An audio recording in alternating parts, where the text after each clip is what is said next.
One of Nietzsche's theses in The Birth of Tragedy is how Greek tragedy was the product of a synthesis between two very different artistic impulses, the Apollonian and the Dionysian. But what exactly does that mean? Firstly, ancient Greeks had a popular wisdom derived from their great sensibilities that led to a pessimistic worldview, citing Brazilian philosopher Roberto Machado. Extremely sensible, capable of great sufferings, very vulnerable to pain, the Greek had in this condition a danger to life. The painful violence of existence could lead him towards pessimism, towards the denial of existence itself. End of quote. Nietzsche considered Greek popular wisdom when he wrote that, in the myth, King Midas found Silenus, a god of the wild, in the woods and asked him what was the most desirable thing. Silenus, who lived drinking and singing in the forest, in fact, he became a companion of Dionysus, refused to answer. But after the king insisted, he said that the best thing is beyond the reach of men, not to be born. So the second best thing is to die as soon as possible. Greek art had this starting point, according to Nietzsche. Since art and religion were practically fused together in Greece, the very creation of the gods of the Olympus represented an answer to the existential problem summed up in the wisdom of Silenus. Apollo, one of the Olympians, is treated by Nietzsche as a symbol of measure, civilization, beautiful proportions, which serve as a kind of great wall, keeping the natural world at bay, since it is chaotic, painful, deadly, and always in constant change. Apollonian art has as its biggest representative the Homeric epic, with its heroes and beautiful gods. In the face of the pessimistic wisdom that annihilates life, Apollonian art arose to justify art, to claim that it is good, that men have value both together and individually. The Apollonian drive also represents the principle of individuation, that which defines each thing in the world as something rather than something else. There's a need of ordering in the world, which this artistic impulse tries to deal with. It is very important to make clear that the gods of the Olympus and the art that accompanies them, although serving as a defense against unordered nature, are not a form of escapism from the world. On the contrary, the Apollonian art sticks its roots in the world and intends to order it. Existence and life in this world are worth it because of Apollonian art. Far from escaping the world to a reality only reachable by ascension, the Olympic religion and Homeric poetry sought to create a fortress in reality and defend it against the intrusion of a nature that is painful, chaotic, ugly, and cause of so much suffering. There is no beauty in that which is natural, but only in that which is ordered. Beauty consists in appearance. It is appearance that makes life desirable. Quoting Machado once more, in order to escape from the pessimistic popular wisdom, the Greek creates a world of beauty. Instead of expressing the truth of the world, it is a strategy so that this truth doesn't come out. End of quote. Appearance is necessary because the primordial one, the metaphysical reality that exists behind things, needs beautiful appearance so it can free and individuate itself without destroying itself. This primordial one is seen by Nietzsche in the same way as Schopenhauer sees the will. It is the real behind the world of appearances. But it is a reality that is impossible to tolerate, and that is why Apollonian art is created. It is the Apollonian impulse that brings order, individuation, the state, etc. This is the first stage analyzed by Nietzsche. The second stage is that of the Dionysian art, derived from cults that came from outside of Greece and were eventually embraced by the Greek. These cults had as their figure the wild, wandering, drunk, and orgiastic god Dionysus. While the Apollonian drive represented the dreamlike in the real, a civilizing dream, a dream of beautiful forms and proportions, individuated, ordered, and measured, the Dionysian impulse brought with it the desire to return to the primordial one, the world of the will, which is natural, chaotic, and without measure. The Dionysian celebrates these aspects of reality, seeking more of a mystic experience of unity with everything than a desire of order and separation. This represented a danger not only to the Apollonian art and the Olympic gods, but also to the very way of life of the Greeks, since it were the Apollonian art and the Greek religion that sustained the notion of what was to be a Greek man. Drunkenness produced a return to the natural state where there's no differentiation. It shook the foundations not only of civilization, but also existence, because it revealed once again to the Greek man that the situation in which he lived was only a dream of civilization, of individuality, of order and beauty. And if this is all a dream, we go back to the wisdom of Silenus. It is better not to be born. The second best thing is to die early. This is when, according to Nietzsche, a new form of artistic expression arrived to save the Greek man from pessimism once again, tragedy. Citing Roberto Machado in Nietzsche and the Truth, this new type of art, which represents the epitome of Greek civilization, does not intend to establish another trench, another bulkhead, another great wall that stops the entrance and the expansion of the Dionysian, as Apollonian art and epic poetry sought to. The characteristic of the new artistic strategy was to integrate, not repress, the Apollonian element, transforming the very sentiment of disgust caused by the horror and absurd of existence in a representation capable of making life possible. End of quote. And in the words of Nietzsche, quote, "Tragedy is beautiful insofar as the instinctive movement that creates the horrible in life manifests itself in tragedy as an artistic instinct, with its smile like that of a child at play. What is exciting in tragedy itself is that we see the terrible instinct become an instinct of art and play before us." End of quote. Tragic art is capable of uniting the Apollonian and the Dionysian, appearance and essence, the veil of Maya and the will. However, it is a union that is not shown as a pacific and immutable coexistence, but as conflict between the two forces, where the Apollonian knowledge is temporarily defeated by the Dionysian. That is, the individuation is exposed as being the cause of all of our pain and suffering, according to the Nietzschean interpretation. Nietzsche writes, quote, "The most universal form of tragic destiny is the victorious defeat, or the victory achieved in defeat. Every time the individuality is defeated, and, however, we feel its annihilation as a victory." End of quote.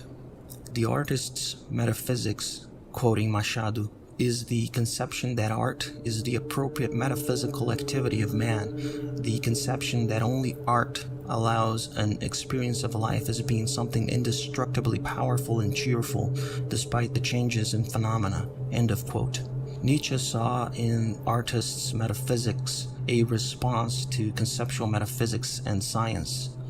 He believed that tragic art had a short life in Greece, disappearing abruptly, and identified Euripides and Socrates as the main figures responsible for the death of tragedy. For Nietzsche, Euripides was responsible for reducing the importance and the usage of the element he considered crucial in tragedy, the tragic choir. This element, used during the play, was the main focus in the tragedies that preceded Euripides, precisely because it was through the tragic choir that the audience could feel what was happening, and not only understand the events in the play as moral lessons or anything else. Nietzsche's thesis is that tragedy isn't supposed to be explained, but felt, and that is where its importance resides. It isn't merely a form of catharsis, but a drug, a therapeutic tonic that makes those who watch it feel their emotions without the need to extract from them a greater understanding of how the world functions. It is not that we can't learn from them, but this learning was connected to affections rather than to intellect. Without the choir, this didn't happen, according to Nietzsche.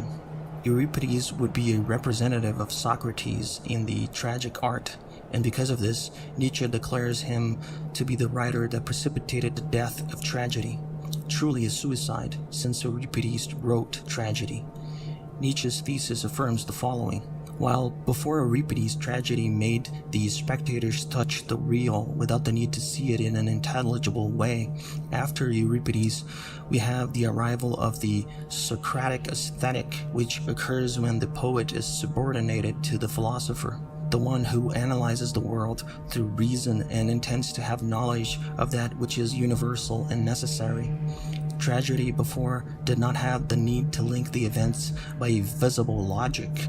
Events didn't have to have explicit cause and effect. Its importance resided in making the audience feel, not understand. This, according to Nietzsche, was intolerable for the philosopher. Aeschylus and Sophocles wrote their tragedies so that they could be acted in such a way that they caused a feeling of vitalist drunkenness in the spectators. Euripides, on the contrary, quoting Machado, became the poet of Socratic rationalism. His criticism of art is the extension of the Socratic criticism of men that executed their duties out of instinct because they weren't conscious of them. End of quote. Acting out of instinct without trying to understand what one does goes against everything sought by the philosopher, which is the clearness of scientific knowledge. Tragic and artistic knowledge, that kind of understanding that connects the spectator to the primordial one, to the will, without the necessity of a clear and conscious comprehension of the metaphysical mechanism, is something completely despised by the philosopher, and Euripides is the philosopher's spokesman among the tragic poets. Socratic philosophy, which is the mother of all sciences, including modern science, is the search for a detailed understanding of nature. It seeks to penetrate nature and reveal the essence of the world behind the appearances. While the veil of Maya covers the eyes of men, philosophy unravels the world, revealing the truth behind illusion. Nietzsche was highly influenced by Schopenhauer, and this influence is very apparent in The Birth of Tragedy, his first book. For Schopenhauer, the essence behind appearances was the will, a metaphysical force that is unitary, timeless, and immanent, that animates all existence, from the most elementary forces of Newtonian physics to the most complex organisms. The will doesn't have a rational purpose, an ultimate end, but only an immediate necessity of objectifying itself in things. It is from this that the individuation that we see in the material world comes from. Although we appear to be separate in the will's representation, although there is an illusion of a rational order that we can unravel using intellect and observation, the essence behind this illusion of natural multiplicity is a irrational and chaotic unity. Quoting Rosagius about the comprehension that Schopenhauer has of the will, we could say that as a gratuitous and blind impulse, as an avid thirst of life, the will would objectify immediately in ideas and immediately in phenomena. In order to satiate its incessant desire for life, the primitive unity of the will would multiply itself by means of the principle of individuation and causality, spreading itself in the multitude of things that constitute the world of phenomena. But even the smallest and most isolated of these fragments would remain one, a product and expression of the will." Unquote. The will, both for Schopenhauer and Nietzsche, is chaotic, unstable, and cause of pain and suffering for living beings, through which it objectifies itself. Pain and suffering have no other purpose than to perpetuate new individual representations of the will. But while for Schopenhauer, art could serve as a temporary denial of the will, an escape from life's chaotic pain, for Nietzsche the will is artistic in itself, and it redeems itself in the very appearances it produces. And this existential redemption doesn't occur only through tragic art, but also through Apollonian art, for example. Already during the Apollonian moment of Greek art, there exists a remedy against the pains of the world, against the natural and chaotic becoming. Tragedy comes only to reconcile the Apollonian and Dionysian spirits, something that, for Nietzsche, created a superior form of redemption via art. However, as was explained earlier, for him, even the Apollonian art was already capable of making life worth living. Quoting Nietzsche, This happy necessity of a dreamlike appearance was in the same way expressed by the Greeks in Apollo. Apollo, in the quality of the god that has configuring powers, is at the same time a divinatory god. According to the root of his resplendent name, the divinity of light, he also reigns above the beautiful appearances of the world of fantasy. Superior truth, the perfection of these states, in its contraposition with the common, gap-like, and intelligible reality, followed by a profound consciousness of the healing and sane nature of sleep and dream, is simultaneously the symbolic analogous of divinatory capability and also artistic capability, by which life becomes possible and even worth living." Unquote.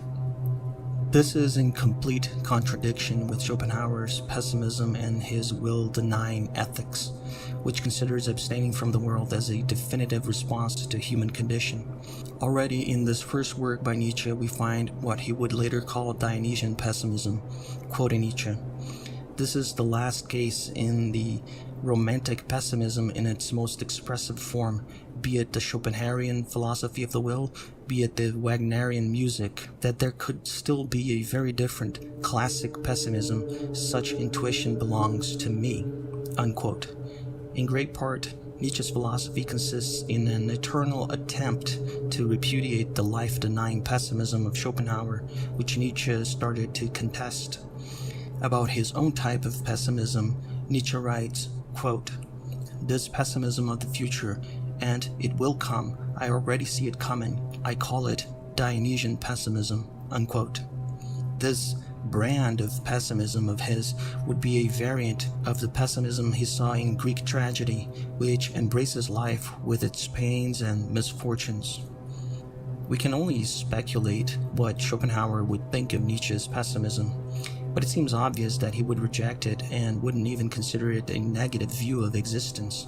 When we read passages of the world as will and representation, it becomes hard to imagine Schopenhauer agreeing with the thesis that we should embrace becoming with all the pain and suffering contained in it.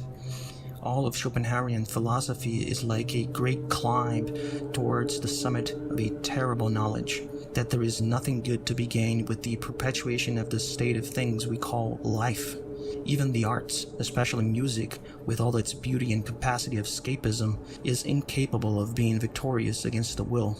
Therefore, the best we can do is to deny the will in ourselves, not by killing ourselves, but abstaining from life. Quoting Schopenhauer, we can call this total autosuppression and denial of the will as the supreme good and see it as the only and radical way to cure the disease against which all other means are anodyne, their only palliative." Unquote. But there was another pessimist philosopher that was capable of commenting Nietzsche's philosophy since he lived in the 20th century. I'm referring to Cioran, of course. We might not know exactly what Schopenhauer would think of Dionysian pessimism, but we have the thoughts of another philosopher that, in his way, also denied life and existence in a more profound and extreme manner, since Cioran was a skeptic about precise metaphysical postulates. His denial of life happened because he considered consciousness indispensable and inseparable from pain and suffering. For Cioran, being born is existing, and existence equals suffering. About Nietzsche, Cioran wrote, quote, "To a student who wanted to know where I stood with regard to the author of Zarathustra, I replied that I had long since stopped reading him. Why? I find him too naive. I hold his enthusiasms, his fervors against him. He demolished so many idols, only to replace them with others. A false iconoclast with adolescent aspects and a certain virginity, a certain innocence inherent in his solitary's career. He observed man only from a distance. Had he come closer, he could have neither conceived nor promulgated the Superman, that preposterous, laughable, even grotesque chimera, a crotchet which could occur only to a mind without time to age, to know the long, serene disgust of detachment. Marcus Aurelius is much closer to me, not a moment's hesitation between the lyricism of frenzy and the prose of acceptance. I find more comfort, more hope even, in the weary emperor than in the thundering prophet." End of quote.